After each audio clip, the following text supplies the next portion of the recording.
Taruna Akademi Polisi Jawa Barat menuai kontroversi. Polda Jawa Barat memberlakukan kebijakan baru kuota putra daerah dan non-putra daerah dalam penerimaan calon taruna. Para orang tua calon taruna kecewa dengan kebijakan tersebut yang harusnya diberitahukan sejak awal. Menurut pengakuan para orang tua, sejumlah anak mendapatkan ranking. Namun karena bukan putra daerah, anaknya kemudian tidak lulus padahal nilainya di atas putra daerah yang lulus.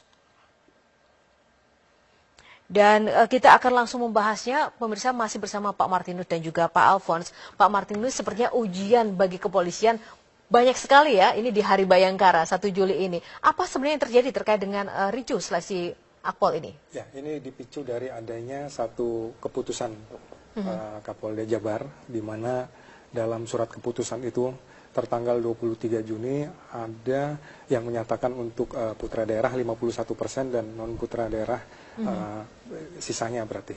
Nah, yang kemudian berujung pada penentuan ranking dan kelulusan untuk diberangkatkan ke tingkat pusat. Karena di tingkat pusat akan ada tes lagi. Pada awalnya kebijakan pusat itu adalah menerapkan prinsip betah dalam rekrutmen perwira melalui Akpol, Bintara, dan Tamtama. Prinsip betah itu maksudnya apa? Betah itu adalah singkatan dari bersih, kemudian transparan, kemudian akuntabel, dan humanis. Dan dalam prakteknya, setiap seleksi dari prinsip betah ini adalah kita transparan, kita sampaikan. Misalnya tes psikotes, seorang calon itu akan mengetahui nilainya berapa.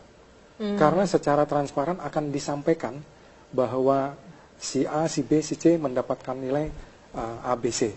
Dan artinya bahwa bagi orang tua dan bagi calon itu sendiri, dia sudah tahu sejak awal dia posisinya di mana. Nah, yang inilah kemudian karena mereka sudah tahu posisinya ada di bawah 30 besar atau bahkan 20 besar, itu kemudian mereka melakukan protes karena tidak terkirim untuk tingkat pusat. Jadi strukturnya begini, Mbak. Ada panitia pusat di Jakarta dari Mabes Polri, ada panitia daerah di tiap-tiap. Nah, panitia daerah pada tanggal 14 sesuai dengan jadwal yang dilakukan oleh Panpus itu sudah selesai harusnya. Tapi di Jawa Barat ada beberapa yang kemudian berujung kepada peristiwa ini, sehingga kemudian sikap dari Mabes Polri adalah membentuk tim untuk melakukan investigasi, melakukan klarifikasi dan evaluasi terhadap keputusan ini. Akan dilakukan upaya-upaya untuk mengakomodir apabila fakta memang benar bahwa terjadi ada satu penyimpangan di dalam penentuan ranking itu. Nah, tadi disampaikan dalam informasi tadi terkait polemik putra daerah dan non putra daerah itu memang aturan otonomi dari masing-masing wilayah. Silahkan diberlakukan oleh panitia setempat atau memang dari pusat juga seperti itu aturannya? Tidak sama sekali ada penentuan putra daerah dan non putra daerah. Mabes Polri tidak menentukan itu menjadi sebuah keputusan di daerah-daerah. Sehingga yang dilakukan adalah mengirim sejumlah kota kirim dari animo yang ada. Jadi misalnya ada 1000 animo yang mereka mendaftar. Kemudian ditentukan di situ, karena sudah ditentukan sebelumnya melalui BIPA, ada sekitar 30 misalnya yang akan dikirim.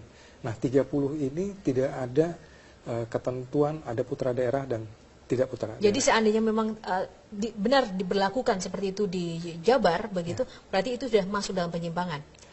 Nanti kita akan beri kesimpulan, karena tim investigasi sudah ada di Jawa Barat sejak kemarin, yang tim ini terdiri dari SDM sendiri, kemudian dari Itwasum, kemudian dari Propam, dan kemudian dari Dokes untuk memeriksa penilaian masing-masing peserta, khususnya yang awal ada sekitar 46 orang. Karena dari awal 46 yang kemudian dilakukan upaya menyesuaikan dengan keputusan ini, yang kemudian adanya satu ketidakpuasan dari beberapa orangnya. Oke, Pak Alphonse, tanggapan Anda, Pak?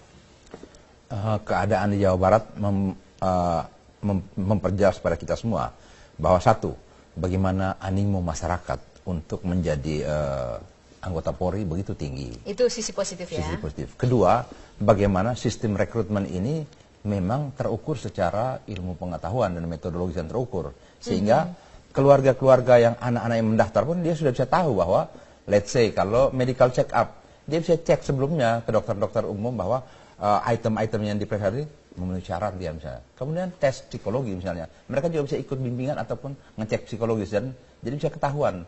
Nah, karena standar kriteria ini seperti itu dan terukur, maka gampang untuk membandingkan sehingga melihat apabila ada praktek yang menyimpang, mereka kritik hari ini kan. Kalau hal-hal tersebut sesuatu yang sangat tertutup dan tidak diketahui oleh umum, mana mau bisa kritik karena dia tidak punya parameter bagaimana anak saya lulus atau tidak. Nah, ini karena memang proses ini sudah transparan.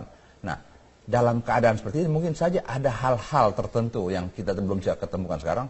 Ada hal-hal tertentu yang mungkin merupakan praktik-praktik yang tidak sesuai dengan nilai-nilai yang tadi validitas dan sebagainya, maka bisa terjadi kericuhan serupa ini. Hal-hal tertentu dugaan Anda misalnya seperti apa Pak contohnya? Contohnya begini, kalau misalnya yang melamar 1.000 orang, yang misalnya kuotanya 30 orang, yang memenuhi syarat 100 orang atau 200 orang. Nah, 100 atau 200 orang ini, maka dari 100 orang harus digeser-geser kan, menjadi 25 atau 30 sesuai dengan apa yang nah, bergesernya dari 100 untuk menjadi 20 ini kan terjadi persikut-sikutan, yang itu yang saya katakan ada hal-hal tertentu yang bisa terjadi. Sehingga ada kriteria-kriteria baru. Taruhlah mungkin putra daerah mungkin, atau ada faktor-faktor lain yang non teknis yang untuk tidak menyaring, lebih lagi ya. Ya, karena memang yang tersedia dan yang memenuhi syarat lebih tinggi dibanding apa yang akan diterima misalnya. Oke, Pak Martinus, laporan dari Kapolda Pak Anton Carlyan sendiri seperti apa Pak? Nah, kita belum menerima karena memang kita mendasarin kepada keputusan itu. Keputusan yang memberikan satu ketentuan 51% putra daerah untuk Kapol, 70% untuk Bintara, dan 70% untuk Tamtama. Ini nanti kita akan klarifikasi, kemudian kepada tim-timnya. Sekarang ini dari bawah dulu, dari tim-timnya dulu, tim seleksi, yang kemudian kita akan konfirmasi beberapa hal, dan akhirnya kepada bagaimana terjadi penentuan ini. Tentu dalam hal ini kita akan mengakomodir apa yang menjadi keluhan masyarakat. Tentu ini akan kita selesaikan. Kalau memang itu haknya, pasti akan kita berikan, bahwa dia akan lulus, akan tes di tingkat pusat. Oke, Pak, ini yang terkait dengan masalah kisruh seleksi Akpol yang terkait dengan putra daerah dan non putra daerah itu baru pertama ini terjadi. Sebelumnya mungkin ada hal lain tapi terkait dengan adanya sumbangan-sumbangan di luar pendaftaran. Nah, seperti apa ini? Kenapa bisa sampai terjadi seperti ini? Ya, kalau kami melihat bahwa ketentuan dari pusat, dalam hal ini panitia pusat, itu memberikan satu pedoman-pedoman kepada daerah-daerah, itu sudah sangat rinci ya. Misalnya, yang kesehatan yang akan dilakukan, pemeriksaan kesehatan yang akan dilakukan adalah poin A, B, C, D. Dan poin A, B, C, D itu ada nilai-nilainya. Misalnya katakanlah gigi dia kurang, itu nilainya kurang. Jadi sangat rinci yang diberikan. Nah, kemudian yang kita lihat terjadi adalah bahwa ada waktu yang mengulur. Penentuan kita tanggal 14 Juni itu sudah selesai seluruhnya untuk mengumumkan siapa saja yang bisa lolos untuk tes di tingkat pusat. Nah, ini belum. Kita juga menunggu kenapa belum, yang kemudian berujung kepada keluarnya surat keputusan ini. Nah, ini yang nanti kami akan kaji, kami akan evaluasi surat keputusan ini, apakah ini tepat sesuai dengan keputusan dari pusat atau tidak. Pak, sedikit saja, apa saja sebenarnya yang menjadi prioritas dalam seleksi Akpol ini untuk tahun ini? Ya, yang menjadi prioritas pertama, selain kita berprinsip betah, kita juga mempunyai prinsip clear dan clean ya. Artinya bersih dan memang baik yang kita dapat ya. Bagaimana cara mengukurnya, Pak? Wah, itu banyak sekali ukuran tes-tesnya itu karena sangat transparan. Kemudian seseorang yang atau calon yang akan melakukan tes itu dia langsung dari awal dia sudah tahu bahwa dia bisa mampu atau tidak, karena dia diumumkan nilai kesehatannya berapa, kemudian nilai jasmaninya berapa, itu dia bisa mengetahui. Dan dia langsung ada untuk beberapa tahap itu ada sistem gugur ya. Pertama di administrasi ada juga sistem gugur, kemudian di kesehatan pertama itu gugur ada, kesehatan kedua demikian juga, jasmani juga ada sistem gugur, psikotes sistem gugur. Jadi yang terjadi di Jawa Barat ini sudah terseleksi ada sekitar 45 orang yang kemudian mereka juga tahu nilainya berapa. Kalau misalnya seorang itu tahu dia 40, dia tahu pengiriman itu sekitar 30, dia pasti akan merasa dia tidak terkirim.